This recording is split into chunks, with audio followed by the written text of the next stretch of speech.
अस्सलाम वालेकुम बहनों और भाइयों। कुरान पाक की एक सूरह कहफ, जिसका मतलब गार के लोग या गार वाले हैं। ये सूरह जो कि अल्लाह ताला के इन नेक बंदों की रौदात बयान करती है जो कि असहाब कहफ कहलाते हैं।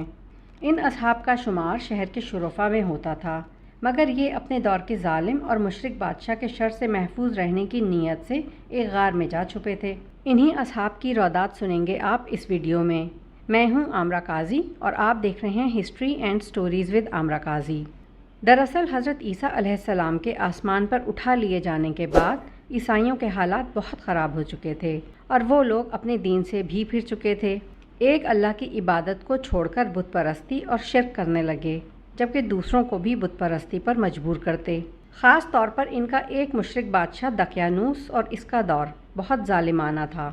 वो जुल्म करने में इतना बढ़ गया कि जब कोई भी शख्स बुत परस्ती से इनकार करता तो वो इसे कत्ल करवा देता।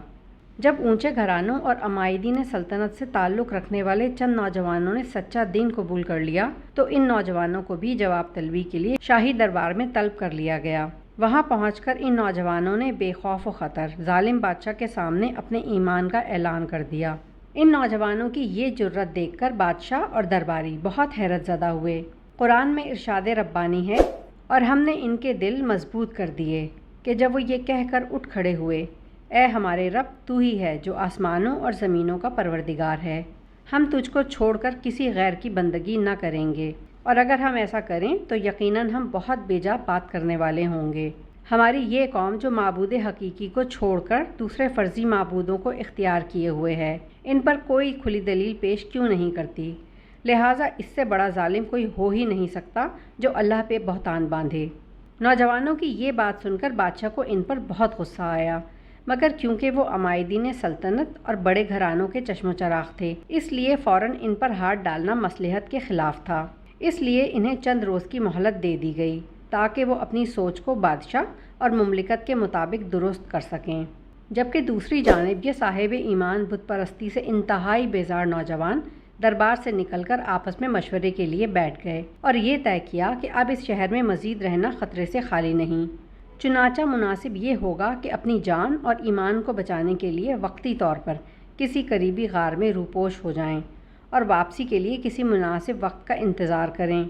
यूं इन नौजवानों ने बाहिमी मशवरे से गार में जाना तय किया और अल्लाह ताला पर मुकम्मल ईमान के साथ खैर की दुआ मांगकर और करीब के पहाड़ में एक गार के अंदर पनाह गुज़ीं हो गए। गार में दाखिल होने के बाद ये लोग गार के अंदर एक कुशादा जगह में पहुंचकर लेटे और सो गए तो 300 बरस से ज़्यादा अरसे तक इसी हाल में सोते रहे। ये असहाब कहफ जब अपने हकीकी रब पर तवक्कुल करके गार में दाखिल हो गए तो अल्लाह ताला ने इन्हें गार भी वो नसीब फरमाया कि जिसमें धूप का गुजर ही ना था। यानी इस गार की लोकेशन कुछ ऐसी थी कि धूप असहाब कहफ पर ना पड़ती, क्योंकि सूरज के तुलू होने पर धूप गार की दाहिनी जानिब से ऐसे गुजरती कि दरवाजे तक ना पहुंचती थी, और जब सूरज गुरूब होने लगता तो उस वक्त धूप गार की बाईं जानिब रह जाती थी। इस तरह अल्लाह ताला ने असहाब कहफ को धूप की गर्मी और तकलीफ़ से महफूज रखा। फिर इस पर अल्लाह ताला की शान कि नींद की इस कैफियत में इनकी करवटें बदलाई जाती रहीं। असहाब कहफ के गार के अंदर रहने की कैफियत बताकर कुरान पाक में इरशाद हुआ कि ये अल्लाह ताला की निशानियों में से है।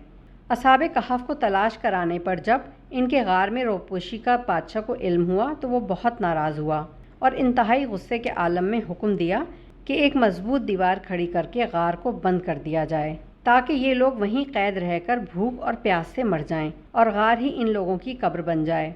बादशाह ने ये काम जिस शख्स के सुपुर्द किया था वो बहुत नेक दिल और साहिब ईमान आदमी था। इसने असहाब कहफ के नाम, उनकी तादाद और उनका पूरा वाक़या एक तांबे की तख्ती पर लिखवाकर संदूक के अंदर रखवा दिया और गार के साथ ही ज़मीन में गाड़ दिया, और इसी तरह की एक डुप्लिकेट तख्ती शाही ख़जाने में भी जमा करा दी।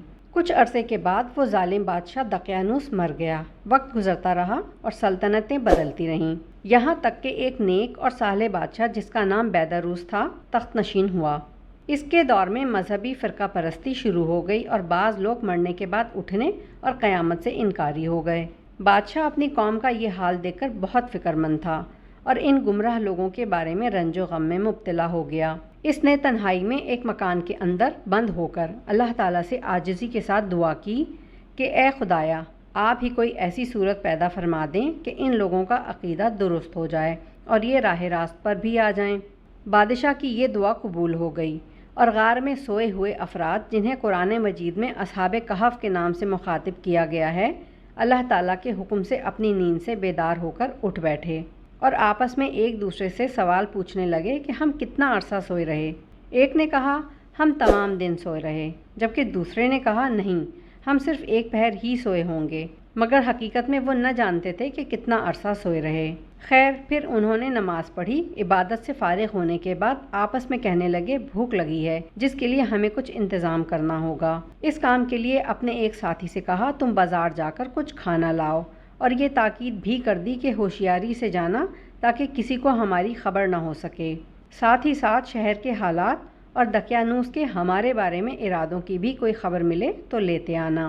اصحاب کہف کے اس ساتھی کے ساتھ بازار میں کیا معاملہ پیش آیا، اس بارے میں گفتگو اگلی ویڈیو میں کی جائے گی۔ اب تک کے حالات و واقعات کے بارے میں اپنی قیمتی رائے کا اظہار نیچے دیے کامنٹ باکس میں ضرور کریں، اور اگر ویڈیو پسند آئی ہو تو لائک، شیئر اور سبسکرائب کرنا نہ بھولیں، اور ساتھ ہی بیل بٹن کو دبا دیں تاکہ ہر نئی آنے والی ویڈیو کا نوٹیفیکیشن آپ کو ملتا رہے۔ اللہ حافظ۔